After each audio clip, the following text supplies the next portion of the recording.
Diary, hello, it is February 2024.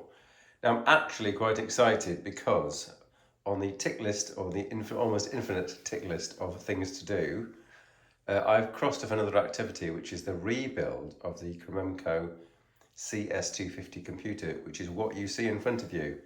I am now going to go through what has been rebuilt, and so all please sit and listen and watch.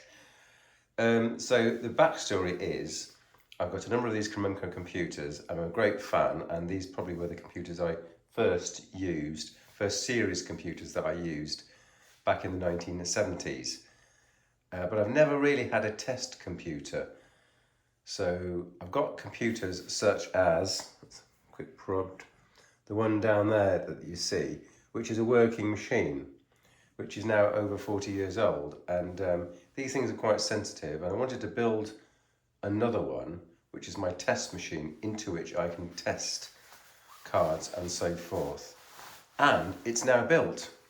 So the CS250 that you see was originally freighted from the US to Switzerland, and I bought it in 2000 and something.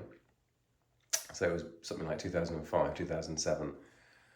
And that machine had been sitting in a warehouse since 1990, since it was built. So it had been sitting in a warehouse for something like 15 years, untouched, in a special NATO secure box. So it was in pristine condition even after 15 years, never been used. And don't forget that the price of these, the NATO price, was something like $80,000. I'll just tell you that again, $80,000. So I didn't pay that much, but I did get it shipped all the way from the US to Switzerland, and been quite busy. So I've used some of this machine when I originally had it in 2007, 2010, but really since then, not very much. So now we're in the UK, we've managed to lug this, something like 60 kilogram machine back, and it's now been repurposed. So what's happened? So the exciting thing is that in the front right hand side here, this is where the removable hard drive, the removable spinning hard drive used to sit. That's been replaced by a solid state unit, which is quite difficult to find.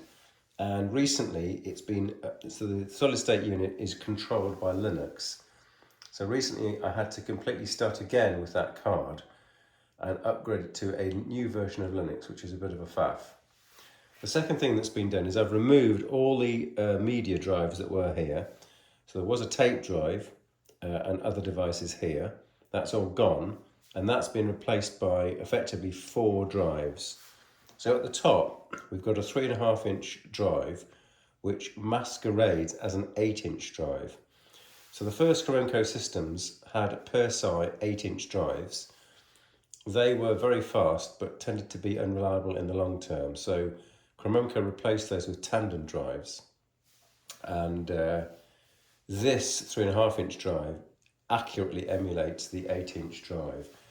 And I spent, and I'm not exaggerating, I spent over 2,000 hours, and I actually mean 2,000 hours, converting the 8-inch diskettes into a digitally portable form and then writing them to 3.5-inch diskettes. So I now have hundreds of 3.5-inch diskettes, which are an absolute image copy of the original 8-inch diskettes. The reason being that 8-inch drives and the media are very difficult to get hold of and not very reliable. 3.5-inch diskettes are probably almost impossible to get hold of, but just about can be derived. And these special diskette drives, I have a whole bunch of them because I bought them again in about 2008. So they're quite valuable to me. So next we've got a 360K 5.25-inch diskette drive. That's the original from the 1990 system. So that's a 40-plus-year-old floppy drive. Almost 40-year-old. And here we have an HXC emulator. Now the HXC emulator is quite famous in the vintage community because it can accurately emulate this machine, this particular model can emulate 2 floppy drives. And you'll see I've labelled them A and C, B and D. That's actually the best I could do. I couldn't make this A and B. It's a long story, but it's all to do with cables. So the next thing is we're going to have a look inside the machine. You're excited? I'm very excited. I've added a super duper pull tab here, so I can easily take the top off. Now this top is normally screwed down along the edges, and then the access to the machine is from the front, and we're going to open the front to show you what an ingenious design it is. So can I zoom in a little bit? So here you see the card chassis, and I'm going to be pointing and accurately displaying it. You probably won't be able to see it, but this is a 21 slot card chassis. Now this computer uses the technology called the S100 bus, which is a card with 50 edge connectors on one side and 50 on the other, for a total of 100 contacts. And it's a passive backplane in that there's nothing on the backplane, there's no electronics per se on the backplane. So there's a CPU card. So I think from left to right we've got the memory controller card, the memory card, the floppy disk controller card, and I think that's the hard drive controller card, the CPU card, and we've got some extra memory cards here. Oh, and there's I think there's an 8-port serial card which is being used for Z80 processing. So there's quite a lot of cards in this machine, all being used for a test machine setup. Also on this machine, you'll see there's 2 fans at the back. Now the CS250 was unique in the sense that the old chassis, this whole chassis here, was the old Z2 chassis. That dates from about 1978, something like that. And they really reused that whole chassis, the idea of that whole chassis, for this CS250 machine, which is a much later machine. I think it was only announced in the late 1980s. But they beefed up the whole system. And instead of just having one fan at the back here, which in fact this doesn't have, there used to be a square at the back where a single fan would push air through or suck air out, depending on how you built it. This has got a number of these fans. In fact, I've removed one that was here, but there's 2 fans here, and then underneath this unit, there's another 2 or 3 fans. The upshot of it is that when you switch this machine on, it consumes a lot of power, and there's a huge airflow pushing air through this machine. So it should run very coolly. And indeed, its reliability was probably one of the factors that helped it to secure this NATO contract.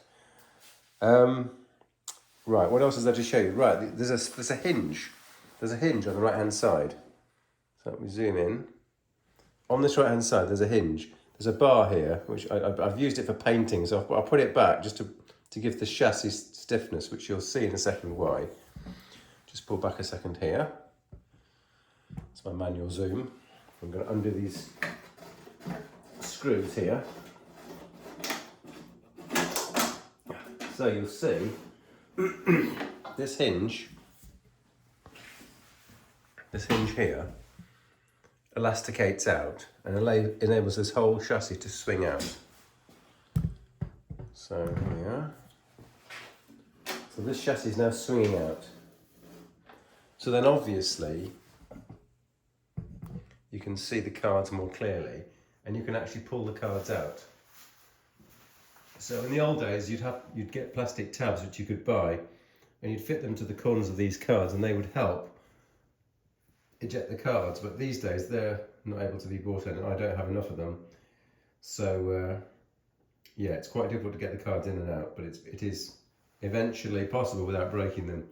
So that's how you'd get the cards out. You'd swing this bay out, and then you'd pull the card or cards out, and you'd replace them with new cards. So the upgrade of the actual computer probably takes a few minutes if you've got the cards, but obviously now no one makes S100 bus cards new. There's 1 or 2 companies. There's one company called S100 Computers, but those cards, generally speaking, are not compatible with Cromemco. So yes, so that's the design of this CS250, which I think is excellent. And that's about it. So that's the CS250. It's up and running. It's a very fast test system. I can take one or more of these cards out. I can add new cards in to do testing of memory or testing of even a separate CPU or a peripheral, like a hard drive controller or a 8-port serial adapter. It's all working. I'm very, very happy.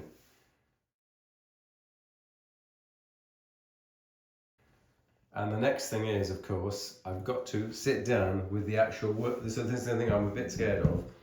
So the next project is to sit down with this machine, and I've got to upgrade. So the internal hard drive emulator, which you can see the cables of there.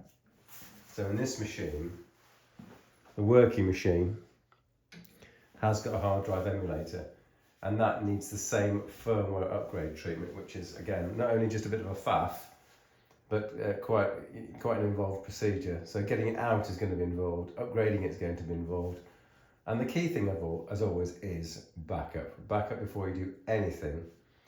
Write down all the configuration switches and settings, make a backup of any media, and then you are able to back out, I suppose, if you really have to.